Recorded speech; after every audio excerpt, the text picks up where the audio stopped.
Welcome, Custom Car fans! My name is Aurora, and I'm here to bring you the Battleground report of Battlegrounds 23. We'll be taking a look at the top players in this casual competition, what they played, and how they fared in the lead up to the finals. But first, we must address the fallen competitors. 26 players entered Battlegrounds 23, and the 22 who did not emerge in Top Cut were playing Animathos, Adventure Animathos, Vanity Animathos, Sweeper Runic, Childream, Anti-Goo, Ruined One, Egyptian Gods, Battle Twister, Tyralement, Cloud, Ure, Magispectre, Blackwing, Witchwood, Aetherrealm, Alien, Earth Machine, Jiqui, Nebulance, Straw Hat, and Naturia. Before we get into the top 4, however, we must recognise those who only just lost out on the top cut. In 8th was Lyris, playing Adventure Animathos. Since none of the Animathos monsters require a normal summon, and the only engine usually included in the deck that uses it being the Invoked engine, Adventurer was an innovative choice in this omnipresent deck. In 7th was Sok on Ure. This yokai deck revolves around the Summon Skull-esque The Mighty Ure, focused on protecting it and buffing it up with back row and adjacent monsters. Slinky was in 6th, playing Aetherrealm. This token-focused deck that summons its bosses from the deck and tributes your opponent's monsters as its primary form of removal, allowing it to skirt around conventional protection effects. Finally, in 5th was Pretz, playing Ishizu Tyralement, which, despite having Kit Carlos banned and Rahaino Heart, Agido, and Kelbeck Limited, refuses to die! In any case, let's dive right into Top Cut. The finisher in 4th place was Full, playing a Megalith Utopia. As you've seen from the combo tutorial, this deck aims to shit out interruptions, the Megalith rituals in Ok, Ophiel, and Haggith being perfect materials for a rank 4 number 39, Utopia, and its respective gang. Insert Full using Full joke here. Round 1 was a victory over Vanity's ruler focused Animathos, the same against Witchwood in round 2, and again against the second Animathos duelist so far in round 3, this one being against Adventure Animathos. Round 4 was another victory against Aetherrealm, whereas round 5 was a loss. Full then lost twice again, however, and rested in 4th. Evidently, he lost the gamble on double or nothing. The 3rd place finisher was Dome, playing Chirompris Animathos. A new variant on the all too familiar Spice, Chirompris offers a normal summon engine instead of the usual Invoked. Dome, again on his quest to give me an aneurysm, is playing 2 Acrimonia and 1 Tenki in his list, which I could excuse if Knight of the Chirompris was a Beast Warrior, but it's not. In any case, round 1 was a mirror match and a victory against a more standard Invoked Animathos list, followed by consecutive victories over Aetherrealm, Earth Machine, the 2nd place finisher, and Megalith Utopia. He lost in the semis but beat Full to take 3rd, marking the historical benchmark of not finishing in 2nd or 4th. Surely it will be 1st soon. Copium. In 2nd place was Eureka, playing Bakudan. Meaning bomb in Japanese, this archetype quite literally revolves around blowing itself up, and many of these explosions will help to extend a combo or take an opponent down with it. It can even use Ghost Ogre and Snow Rabbit as a pseudo extender, which is wonderfully fun. In round 1, Ika defeated the anti-tribute Anti-Goo, then against Ishizu Tyralement had a victory in round 2. Round 3 was a victory against the winner of the tournament, followed by a loss to Dome's Chirompris Animathos. Defeating Magispectre in round 5, however, kept Ika in the semi-finals, which he used to win against Full, but unfortunately lost in the finals, burning out just before the end. Naturally, there can only be one winner, and our winner this BG was Spaghetti, playing Popping Prowess. Despite seeing significant changes over the course of its lifespan, it was slotted this time with a Giant's Blade engine, a very robust and powerful engine that was emergency aborted from the server as soon as the tournament ended. Using these cards, he won round 1 against Naturia, then round 2 against Ruined One.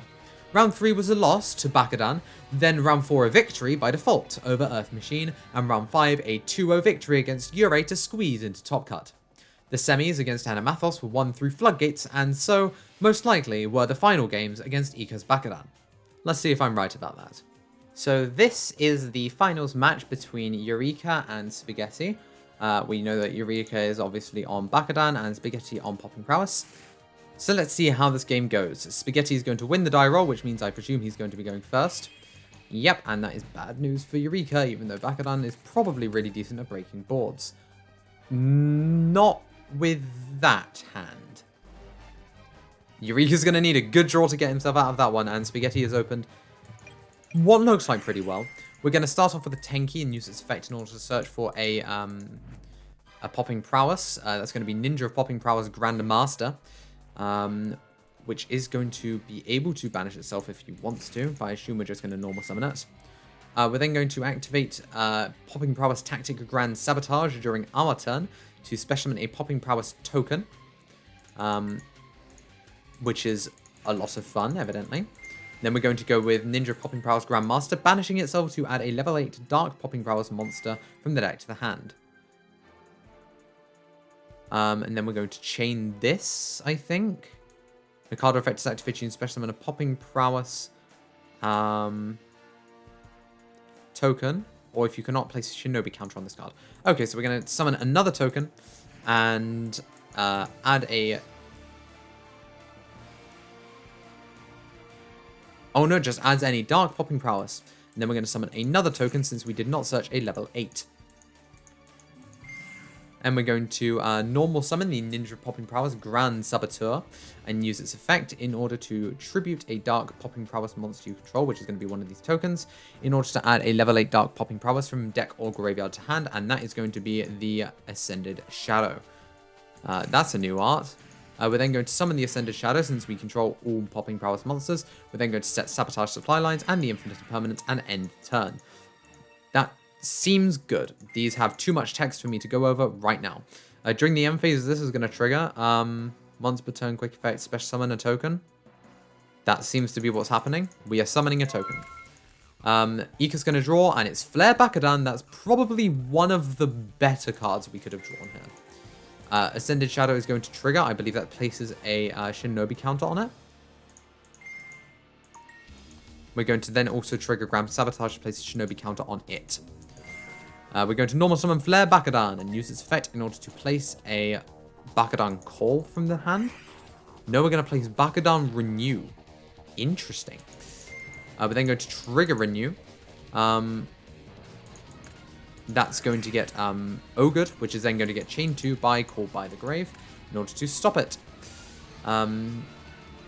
This effect is going to destroy a Bakadan from hand or face-up field and then add a Bakadan with a different card type from the deck to the hand. So we're going to be popping that Call and adding a Blaze from the deck to the hand.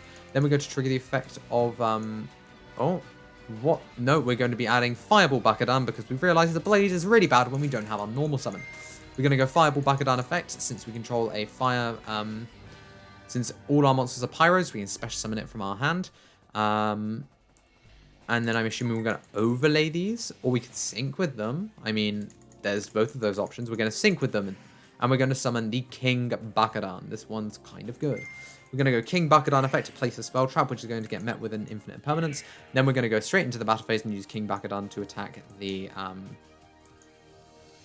Ninja of Popping Prowess Grand Saboteur.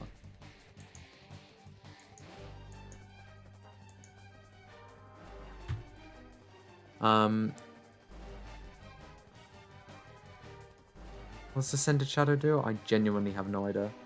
Monsters you control gain 200 for every Popping Prowess Tactics token you control and each Shinobi counter on the field. So basically, all of the monsters are plus 1000, which means that this would be taking 300 damage here.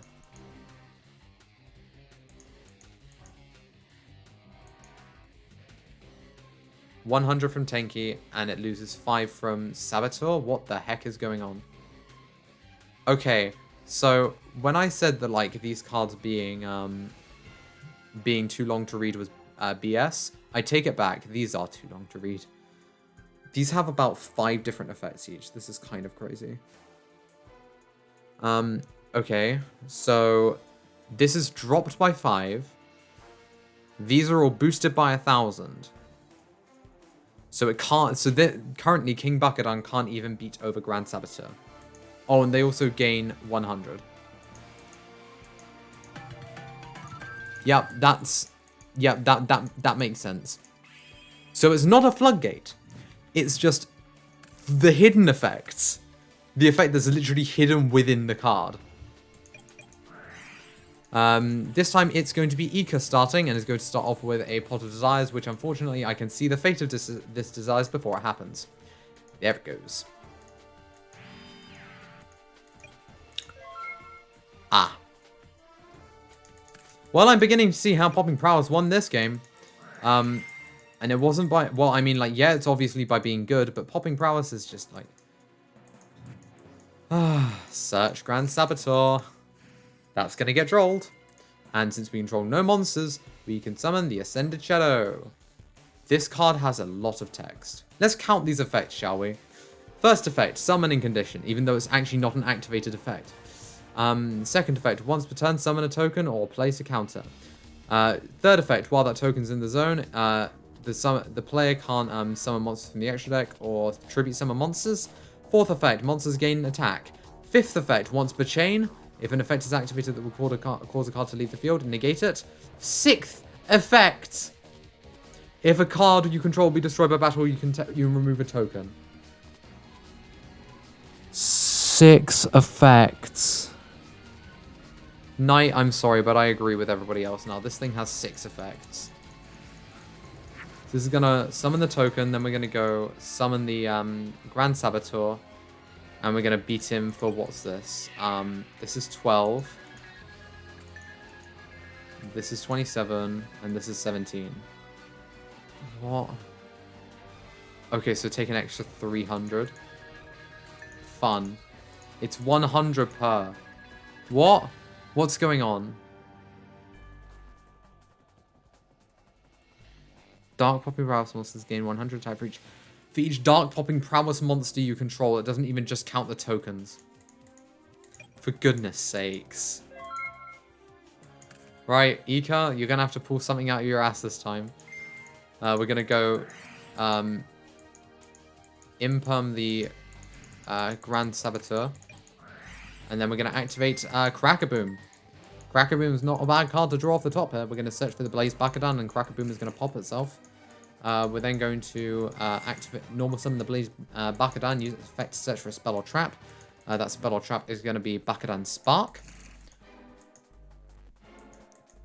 Yeah, of course they have battle protection. Come on. What do they not have? This is true.